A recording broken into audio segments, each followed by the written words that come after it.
Hello everyone and welcome. My name is Simon and we are the Wells of Wall Street, and in today's video we're going to be talking about ledgers and soft wallets. So why you might need them, what's the benefit of them, pros and cons, and anything else that I can think of as we go along. So first and foremost, I'm just going to introduce Ledger, and also very quickly a tip that I've learned on a couple of various exchanges to help with ensuring that you're transferring crypto across to other exchanges or to ledgers or other staking opportunities in the safe and secure way. So before I go into Ledger, let's just jump into that quick. So on Binance, for example, and other exchanges, you've got things like address management. So this is like a whitelisting protocol where you can basically store all the different addresses that you utilize or send crypto assets to. So for example, with me, I've got like one for Qcoin with USDT. So it's got a unique address associated with Qcoin and USDT, and I can know that that's in my whitelist. It's been triple checked by myself, and it makes it just a bit faster in terms of selecting where to send it and not having to manually put keys in, etc. all the time. So I recommend that, especially when you're using ledgers and things like that for going to other staking platforms and other exchanges. So do take a look at that. Get yourself familiar with that element of the setting and security. I have multiple ones on there, like I said, just to help with that element. But now we've covered that bit, we'll just go straight into the ledger. So this particular one is my preference, and it's one that I own personally. The reason being, hardware wallets are pretty much unhackable. The only way that someone could hack into this is if they know my 24-word phrase and my 8-digit PIN code for this, and the fact that they try and find this in my house somewhere. It's in a safe. I'm not going to tell you where it is, obviously. But yeah, the only way that this has ever been hacked is by someone finding this and finding all the passwords information. I think it was a few years back, and it's the only case that's ever been recorded for Ledger. Other than that, like I said, it's very difficult to get the information that's needed to access the your keys. So the thing about Ledger is when you've got money on an exchange or assets on an exchange, you've basically got like an IOU address. You don't actually own those addresses, so they could be hackable, that you could lose them, whatever. But having your own private keys where you're transferring things and owning them, you give yourself the security and benefit that you own them. So if something happens, you've got access to them and you can upload them elsewhere or reintroduce them, etc. Because those old ones will have just basically phased off. So that's one of the key reasons why I have it. In particular with this Ledger one, there's two options. There's the Ledger Nano S and the Ledger Nano X. The two differences are quite simple. The Nano S, it has a live system, so you can access via a desktop software, which you can see here, or on your mobile. Same with both of them. Sorry, the mobile one only works with Nano S because of the Bluetooth, which is the one I've got here. So Nano S holds, I think, up to 5 or 6, maybe even up to 10 sometimes, applications on these devices. So what that means is when you're utilizing various assets, whether it be Ethereum, Cardano, whatever it is, and you're chopping and changing things through exchanges or through to your ledger, you can only hold 5 at a time in terms of the apps. That doesn't mean you can't hold loads of different assets in total. It just means as the management process, you can only have 5 at a time. So if you picked your 5, for example, and you need to then move Polkadot across, but you haven't got the Polkadot app on there because there's not enough space, you have to remove one of the other apps, put that one on. And like I said, it doesn't mean you've lost the previous one. It's still there. It's just for the management process, yeah. So that's why I chose the Nano X. It's a bit more expensive, but it holds up to 100 odd. It means I don't have to faff about with deleting things. And I just thought, in the long run, as I'm keeping adding more assets and more opportunities, this is going to be future-proofing me. So it's totally up to you as a choice, of course. But that's it. And in terms of logging on, there's 2 buttons here. Once you've activated that, it turns the system on here. Good battery, by the way. I do always have it plugged in anyway when I'm using it. I don't really take this out and about. But there's for me, I've got an 8-digit PIN code, and I've got my 24-word phrases, which I'm not going to tell you where they are. There's 2 or 3 locations, not even in my home. So I know that they're safe and sound. And that's, if you lose this, those 24 words are extremely important. If you lose this and your words, oh dear. So all I would say is just be careful where you're putting that. Like I said, I have a safe for this in particular. Really hard to get into, and and locate as well. So just have a think about those sorts of things when you're doing that. I would say that's probably the con in the sense that it's great to have your assets on exchanges and they're all there and you can kind of see them and you're kind of satisfied about that. But there's always risk of having them there. That's why I have this, just for the extra peace of mind. So one other thing to keep in mind for the ledger side of things, I'm just going to remove myself from this screen a second, just so you've got full visibility of what I'm looking at here. So here, for example, you've got the crypto assets section of the Nano and the Nano S and X. This you can sort of search for what assets you can and cannot put on here. So just to bear in mind, there are a few that you can't do with Ledger, but you can do on external wallets, which we'll go on to in a second.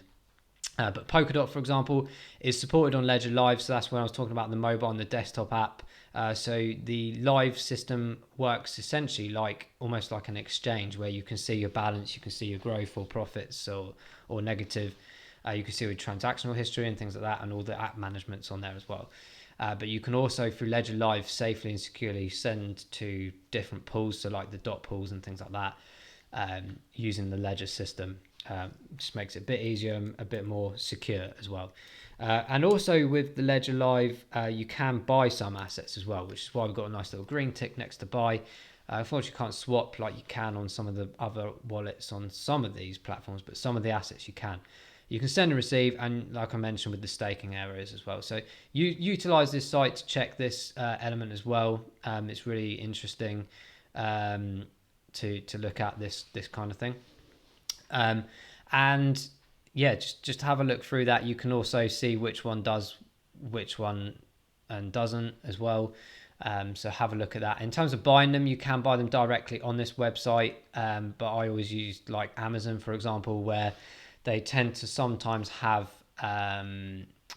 perhaps opportunities like lightning deals and Prime Day deals where you can access some really good promo offers basically. So just bear that in mind, that always is an opportunity to come about and help you out in terms of getting them cheaper. So the Nano X bit holding more, I think up to 100 apps without having to delete them, etc. The Bluetooth capability to work with the mobile on the go as well is a bit more expensive, so just bear that in mind.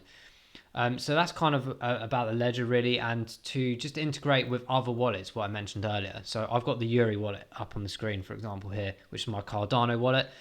For me to be able to come and put my assets from my exchange to here, I've used the Ledger to use a private key to safely and securely transfer that across from the exchange to the Cardano system. So it's all about authentication. You get essentially digital signatures by using the buttons here.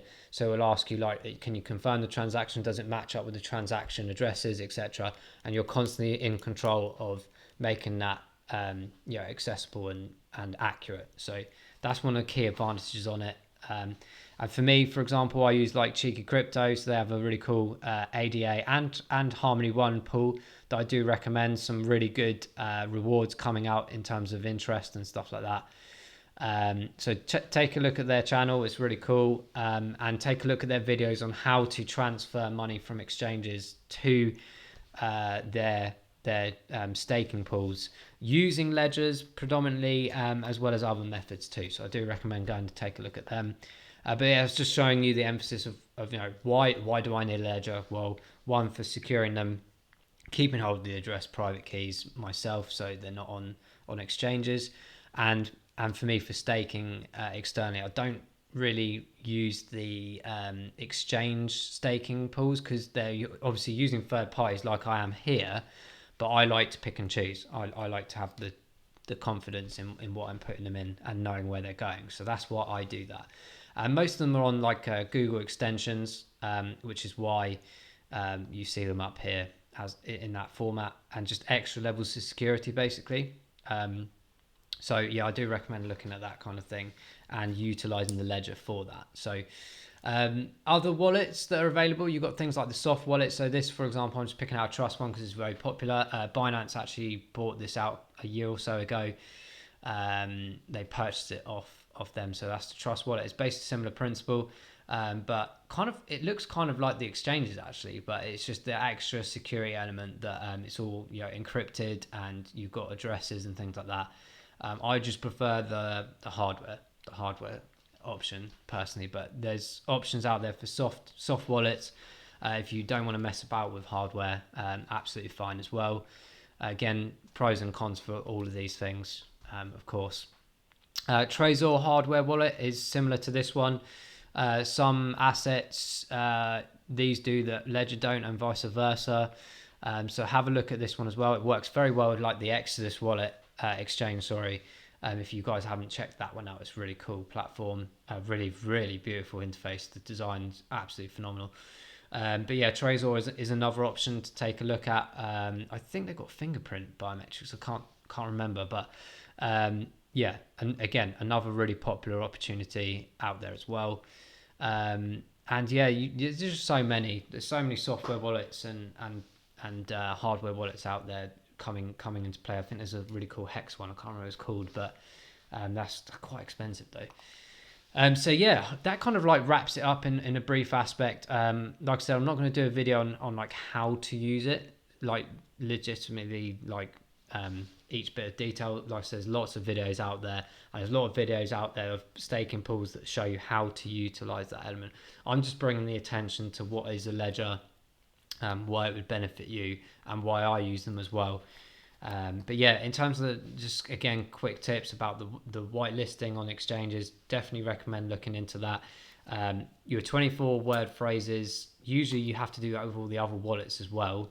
So you kind of securing that element of if you forget your passwords for the wallets, or you forget the information for this, you've got backup. Just make sure you secure them safely somewhere. Have a think about strategically where you're going to place them, where you're going to hide them, keep them, etc. Please do not tell anyone your information, especially do not ever put information, or if anyone asks you for information about your keys or anything like this on YouTube or any other websites or any emails, please stop. Do not give your information out. Obviously, only you should know the information. So yeah, other than that, guys, I hope you found that informative. Please do leave some comments below. If you've got a wallet at all or interested in getting one, do you have a preference of soft or hard, or any particular wallet in general? And let us know as well in the comments what you want more videos on these kind of things. We'll always try and do our best to accommodate you all as much as we can. So hopefully that's been a little insight and you found it relatively informative. Please do like and subscribe. Very much helps us out, of course. Press the little bell next to subscribe as well, and make sure you get all the information as and when we release new videos through notifications. So other than that, guys, I hope to see you and all our ledgers and wallets on the moon. Take care, everyone, and we'll see you in the next video.